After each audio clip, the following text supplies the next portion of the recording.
Whatever a man can conceive and believe, it can achieve.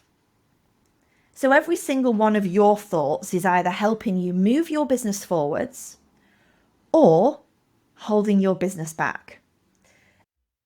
Welcome to the Treat Your Business podcast, the show for clinic owners who want real, honest advice and tried and tested ways of doing things.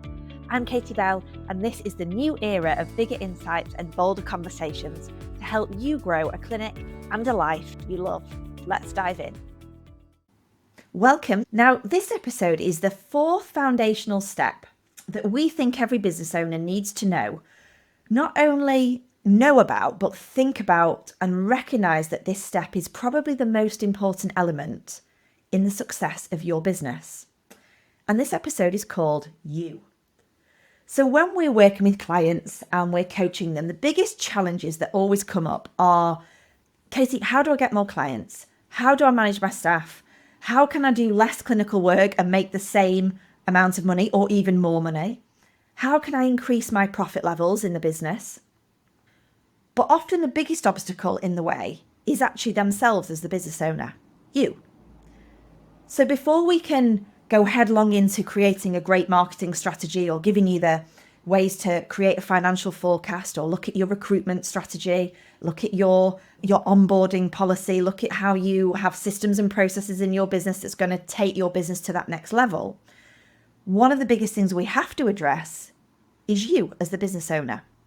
I think it was Napoleon Hill that said, whatever a man can conceive and believe, it can achieve. So every single one of your thoughts is either helping you move your business forwards or holding your business back. And our perception of the world, how we are, how we run our business, is rooted in our belief system. And these beliefs are things that we think to be true that build up our subjective realities. Okay, so we've acquired these beliefs through experiences as we've been growing up, through people in authority, so often the people that you were brought up by, influential people in your life, quite often teachers, and an accumulation of knowledge as well. So we all view things completely differently because we all have a different set of beliefs. So your business, what you see right now, is actually a product of your beliefs. But how many of those beliefs are truly your own or have been given to you by somebody else? I ran a workshop recently and I asked the group what their money thermostat was set at and how that thermostat had been set at that level. What did they hear growing up? How much news do they listen to and how much of that do they absorb? Because all of that influences where your money thermostat is currently set at. And when we're trying to grow our business and up-level our business and make more money, we have got to upgrade and up-level the thermostat. So I made a decision probably about 10 years ago now to stop listening to and stop reading the news because it was having a really powerful effect on how I showed up in my business and the decisions that I made in my business. And that was a crucial time when I was very new into running a business. So your business is a product of your beliefs, your thoughts, and therefore the actions that we take. So if we want to change your environment, your reality, or your business, we've got to first focus on us. We've got to focus on what you think, what you believe, and the words that are coming out of your mouth. Because you are not your thoughts, you're just the witness of those thoughts. So this is about us trying to live consciously. And I really understand that this is so tough, Monday to Friday, when you're on that hamster wheel, you're on that treadmill of clients and patients coming through the door, you're trying to deal with all the admin and the inquiries and the emails and the exercise plans and chasing the insurance companies up and everything that goes along with running your business. So we're not often living from our conscious brain. We're just going from A to B and we get to a Friday and we've no idea how we've really got there. It's like when you get in a car and you drive somewhere and you arrive at your destination and you cannot recall how you have just got there. But without spending time on you, without stepping into that conscious brain, your business will not become what you want it to be.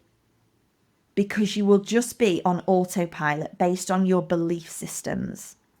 So the best marketing strategy will only get you so far. And that's one of the biggest reasons we see business owners feel like they're really struggling in their business, feel like everything, it feels hard, it feels challenging, it feels like they're stagnating, they're hitting a ceiling, they're not able to take that next level. And that's often because we've not upgraded our belief system. So it isn't about, I'm going to tell you to write affirmations every day. They are a very powerful thing, but we're not going to say by writing affirmations, reading them out loud, and then thinking that your business is going to explode. But it is about saying you can't out-strategy a faulty mindset. So affirmations, they are really powerful things. They're positive statements that describe what you wish to achieve. But what we actually do when we read them is we say it like we've already got it. It's already happened. And what they do is they create a belief deep into your subconscious brain that this statement is true. And the brain actually doesn't know what's true or false. So it's like writing instructions into a computer program to carry out the process for you. So if you do nothing else after this episode, because the future episodes are going to include absolutely loads of strategy and marketing advice and processes and systems and tips and guidance and advice and things that you can go and action. All those action things that we love to do as business owners because we can tick that to-do list off. But we are going to have to interweave this mindset work and throw in some quantum physics in there as well. Why not? It wouldn't be helpful if we didn't. There is no point listening to this podcast week on week, listening to the episodes, giving you all of the action points if we're taking those action points from our current belief system. Because your environment is a product of your beliefs. So if we want to change the environment, we have to change our belief system. So as I said, if you do nothing else after this episode, except for just take a moment to notice your current environment and recognize that it is a direct result of your thoughts so far and the beliefs that you have, which are generally from your past, things that you will have heard. For example, when I was growing up, I often heard the words that money doesn't grow on trees, and that my parents used to say that we work really hard to have the lifestyle that we have. And I also heard we don't buy anything that we can't afford. So those were my parents' beliefs that were given to them by their parents. And when we actually look at this and we look at the history behind it and the science behind it, our beliefs are often coming from up to 7 generations back. So it's not often your parents' beliefs, it's your parents' parents, parents, parents, parents, if you're still following me. So we get given these beliefs as we're growing up as vulnerable young children who take on the beliefs of our parents because we listen to people in authority. And it's not until we get to our adult life that we stop, and it's having that moment of, is that what I truly believe, or is that somebody else's belief that has been given to me and that's now running my show? So if I had the belief of what my parents were told, which was you don't buy anything that you can't afford, though I would never have started my business because on paper, I couldn't afford to do it. I would never have taken my first recruit on because if you add up all your expenses when you start running a business, there is no point that you think, oh, I've got all this extra money that I'm just going to take on that next person. So being aware of your beliefs that you have got and being aware that they might be holding you back means that when you've got that awareness of them, you can up-level that belief system and you can think, well, actually, is that true? Is the belief of you to make money, you have to work hard, is that actually true? Or can I go and look for proof that that isn't actually true? Because there's lots of people in this world, to us, the outsiders, that don't look like they're working that hard, but they're making a lot of money.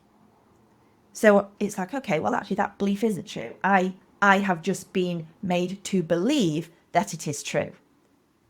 So recognize everything around you is a direct result of your thoughts and your beliefs from your past. And when you recognize that, you have this realization that you have full power to change the future and how you want your business and your life to look. So we've gone through the 4 foundational steps: the why, the who, the how, and you. And we've gone over those in kind of quite a sort of high level sort of detail. There's not loads of stuff that I've dug into there, and I've done that for a reason, because I want you to see that those 4 foundational steps are absolutely what you need to have in place for your business to grow to that next level, for you to get that income that you truly want, for you to have the time to do things in your life that you truly want to do. So we're going to dig back into the why you're running your business. Why not get a normal job? We're going to look at who you really are and why your business may not be serving you in terms of time, income, freedom, and fulfillment. Thanks for listening to the Treat Your Business podcast. Hit subscribe now and keep joining me for bigger insights, bolder conversations to help you build a clinic and a life you love.